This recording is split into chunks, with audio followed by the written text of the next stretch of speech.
কই কই আমি সুদর্শন পুরুষ হইলাম কোন কারণে কেডা রে গান গায় তুমি তো চিনো না নি আমারে তোমাদের দোয়াই এবার আমি সুদর্শন পুরুষ হয়ে গেছি আসানি গো উঠে তুমি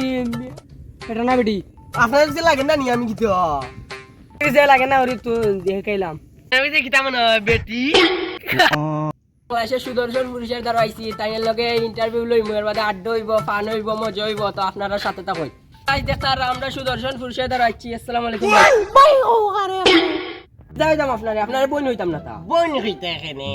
তাই চিন্তা বাদ দিলেন মানে আমরা আড্ডা যাই গি তো গাইজ দেখতে পাররা এখন আমরা সরাসরি আফা ভাইয়ের লগে যাই মুগে ইন্টারভিউ আড্ডা হইব ফান হইব আপনারা দেখতে থাকো আফা ভাই আপনি যেন কিতা বাংলাদেশের সুদর্শন পুরুষ হইলাতে আপনার অনুভূতি গিলা খান আমার অনুমতি তেজ বাতা বুঝছেন নি ভাই আমি আমার ইসলাম পাল্লা রং হাজার লাগে অন হাজার পরে অন বাড়াইয়া দিকে আমার বানাইছে বাংলাদেশের সুদর্শন পুরুষ বুঝছেন নি আচ্ছা আপনার কাছে একটা জিনিস জানার আছিল আপনার পেশা কিতা আছে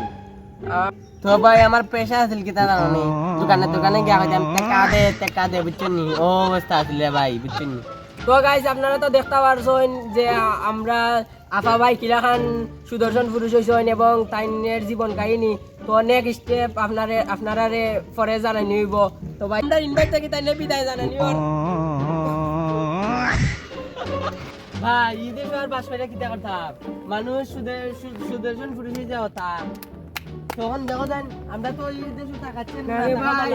জীবনটা খেলাপ নাই রে ভাই আয়ো 5 লাখ আমার দেই গো আয়